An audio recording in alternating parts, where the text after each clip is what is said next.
welcome to CEC Gurukul lecture.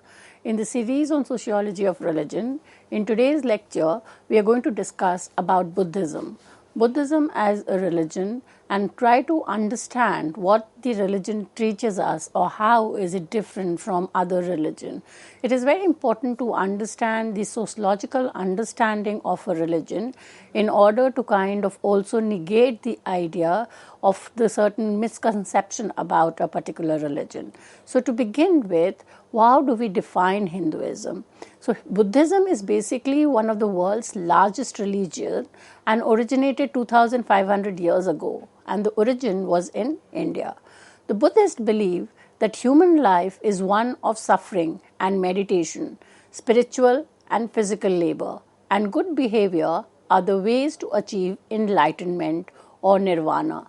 Enlightenment is basically, we'll go through the lecture and understand that it is breaking away from this existential reality, the everyday problems of life, the sufferings that we are facing, and takes a human being above it. So Buddhists believe that human life is a cycle of suffering and rebirth, but that if one achieves a state of enlightenment or nirvana, it is possible to escape this life cycle forever. So whatever you do, you kind of tend to have a rebirth, and again a birth into another category will cause a number of suffering.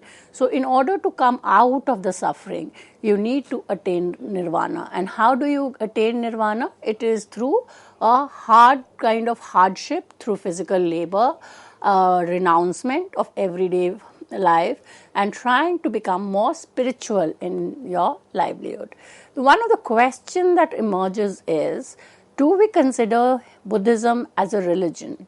So how do we kind of differentiate it from the other religion which would kind of give us more belief in a particular deity or in a particular supernatural forces? This is a religion which is kind of preaching how to lead your life. So Buddhism kind of goes beyond religion, and it is more of a philosophy. So it's not kind of restricted only to what a particular individual or a particular leader has preached, but it's a kind of a way of life. That is, it is kind of showing the path to individual for overcoming suffering that's a part of everyday life, and how do we deal with these suffering? How do we overcome this suffering? So it's more philosophical, it's more at an abstract level. It's not in terms of going to any particular place or kind of doing charity or offering a certain amount of eatables. It's different. It's kind of an idea which should be imbibed in individual in order to kind of have a more human life. So it is a philosophy because it means love of wisdom. And the Buddhist path, that is the way of life preached by Buddhism, is one, to lead a moral life. So you need to kind of abstain yourself from doing activities which would kind of disturb either another individual or the society by and large. The second, to be mindful. It is very important to be conscious of what one is doing and be aware of the thoughts and action. Many a time we are so kind of overflown by certain greed, certain desires, that we don't give a thought to our action. We go and do it, and then after the action is done, we regret having done that. So what we need to do is keep a kind of a patience and be a kind of mindful in our activity. Third, to develop wisdom and understanding. So it's very important to kind of create a human life that each and everyone has a good understanding of the society, the surrounding, and the activities that we are indulging. So if we don't have an understanding of the society in which we live or the places around us, then there is a tendency to kind of say something or do certain activity which could be harmful or deviant. So therefore, it is a process of always trying to be enlightened, always trying to be seeking knowledge, and always trying to be moral in action. So Buddhism basically explains a purpose to life, that we have as human beings a certain responsibility as human beings, and therefore what do we do as human beings is to avoid unjust action and prevent inequality kind in terms of access. So it will enable us to kind of limit one's want or need in order to ensure that someone else gets their share. So therefore it is an attempt to create a human, egalitarian and just society. So what it preaches, or what it kind of is followed by those who believe in it, is a kind of a code of practice or a way of life that ultimately leads individual to true happiness. So the idea is in terms of getting happiness, inner happiness, in terms of our action, in terms of what we do in our everyday life, rather than getting happiness from temporary material needs and desires. So that is what is that more than being a religion, it is a philosophy, and a philosophy of leading individual to a inner happiness. So before we kind of understand the tenet of Buddhism, let us briefly understand the history. So it kind of dates back to the Maurya Empire, that it was this everyday life was completely influenced by Buddhism. And Buddhism appealed to the people of lower caste, and because it was kind of the people who are within the lower caste who were kind of exploited or affected by the Brahminical tradition, and therefore an escape from the exploitation from the Brahminical tradition was to become a follower of Buddhism. So it emphasized individual path to enlightenment and salvation, which could be attained in this life. So this is kind of whole idea of this worldly asceticism and the otherworldly asceticism. So Buddhism as a religion tells us that we can achieve salvation or nirvana in this life itself by leading a moral and an upright life. It also received state support from Emperor Asoka, who converted Buddhism in 260. Buddhism has assumed many different forms because of certain kind of differentiation in terms of the ideas which followers adopted. But despite the differentiation, despite the branching off, there has been attempt to draw from the life experience of Buddha, his teaching, and the spirit or essence of his teaching, which is called as Dharma or Dhamma. And this Dhamma, or the way of life, is a model of religious life. So it's kind of almost kind of what is the correct, what ought to be the correct way of human life or humanity. But it is not necessarily that everybody can follow that. There could be a lot of deviation from the path. Now we are saying that Buddhism is basically the practice of the teaching of Buddha. So we need to understand who is a Buddha. It's not necessarily attributed to an individual personality. It could be any person who has attained Bodhi, and Bodhi means wisdom, an ideal state of intellectual and ethical practice which can be achieved, and this can be achieved by anyone. And it requires a kind of a rigorous understanding of social reality and controlling one's individual's inner desire, the greed, and all sense of emotional kind of what would be termed in Hinduism as Maya, to control that and overcome it and search for knowledge, only kind of strive for knowledge. So the term Buddha literally means enlightened one, a knower, one who has knowledge. Knowledge not only of the kind of text or books and literature, but knowledge of the social reality, knowledge of the life which one is leading. And that knowledge enables the individual to come out of the cycle of birth and rebirth. Buddhists believe that a Buddha is born in each eon of time. So it's not just one personality born at one particular point of time that is being referred. It is a kind of a title which is used for any individual at any point of time. It basically is kind of an ascetic, a renouncer, a sage. And the beginning is from Gautam Buddha, who attained enlightenment under the Bodh tree in Bodh Gaya and was kind of considered as seventh in succession. This is kind of an historical understanding of Buddhism. Now, when we go to the core teaching of Buddhism, we know that they are kind of summarized in terms of the Four Noble Truths. And these noble truths are, there is suffering. That is, human life in any society, there would be suffering. Why? The suffering arises because there are limited resources, and those who want to have access to those resources is large in number. Therefore, there will be conflict, there will be violence, and there will be not be able to meet these resources. So, different kinds of suffering will be there.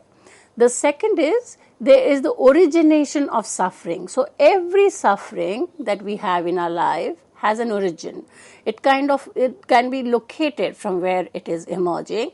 And once it has an origin, there will be an end of it. So basically, it's temporal. It's nothing which will be fixed or can go on. But human life or human individual gets distracted with this suffering, gets kind of taken away from the goal of life. And therefore, we need to search a path to completely end this suffering.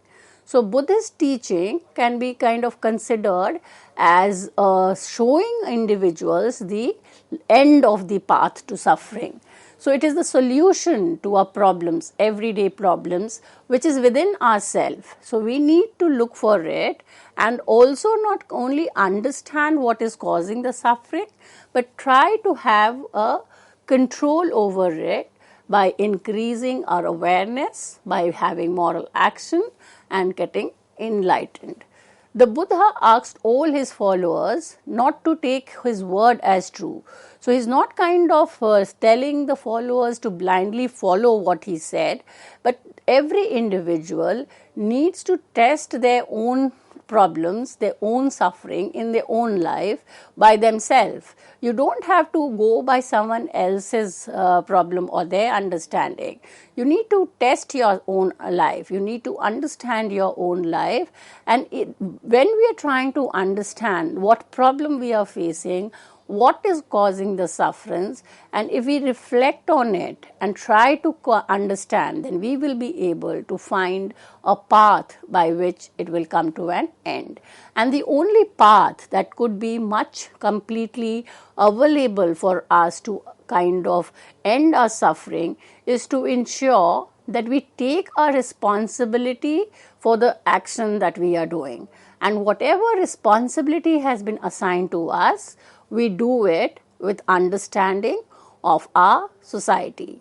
So this makes Buddhism, it's not kind of a fixed package that these are the things that you need to do, and if you kind of practice this, then you are a true Buddhist or you are not. It's not kind of a packaged idea that is being given to it. What is being given is a lot of subjectivity. It's not kind of at an abstract level, that every individual will have their own reason for the suffering, and therefore it will be, the solution will also vary. How one copes with this will also vary from individual to individual. So what is that we look at it as teaching which person learns. We learn from the teaching and use that in our own way. We do not just copy it or kind of do what someone said and therefore I am doing it. I am doing it, or I want to do something because I have understood that and how that particular path is going to end my individual suffering in society. So when we look into the divergence or differences within the teaching of Buddha, that is after the death of Buddha, there were a lot of branching, or there were many schools that emerged within Buddhism. There are three main schools. The first is a Mahayana Buddhism, which is found more commonly in China, Taiwan, Japan and South Korea. So this school of Buddhism, they emphasize the role of Bodhisattvas, who are the individuals who have achieved enlightenments, but they return to teach humans. So these group of individuals, through their own hard work or through their own effort, have reached a state where they are aware of the knowledge of the surrounding, and they want to kind of pass on that understanding to others. The second is the Theravada Buddhism, which is found in Sri Lanka, Cambodia, Thailand, Laos and Burma. Here, this school of Buddhism emphasizes a monastic lifestyle, that is an ascetic lifestyle. So you need to give up your everyday life, you need to give up your married life, you need to give up your everyday economic life and become like a sannyasi, or you become a sage, and you start kind of doing meditation, and meditation is the only livelihood. So you shift from kind of household to becoming a isolated person in meditation. And what is the ultimate goal? The ultimate goal is to achieve enlightenment. The third is the Vajrayana, which is the major school of Buddhism in the region of Tibet, Nepal, Bhutan and Mongolia. In this school, it kind of follows a faster path to enlightenment than Mahayana and Theravada. The Mahayana is also referred to as the great vehicle. The Yana means a vehicle, and Mahayana school of Buddhism, they promote themselves as kind of a higher branch, because the focus is in terms of abiding by the teaching of Lord Buddha, and here the emphasis is to consider the teaching or the lessons of Lord Buddha as the vehicle to transfer from one side to the other side. So you are crossing a river from a stage of ignorance, from a stage of a lot of suffering, to the other side of the river, which is full of enlightenment, and it is kind of you have overcome the suffering. The Hinayana branch of Buddhism is known as the lesser vehicle, and it is more modest in its teaching. They follow the original teaching of Buddha and emphasizes individual salvation through self-discipline and meditation. Now, along with the Four Truths, we have the Eightfold Path. They are kind of ideas or suggestions, or we can say lessons, which need to be abided in order to kind of change our life or to mold our life onto the right path. The first is right view. So we need to have a right perspective of looking into the Four Noble Truths that we have. Unless and until we understand the truth, we will not be able to take on the right path. The second is right aspiration.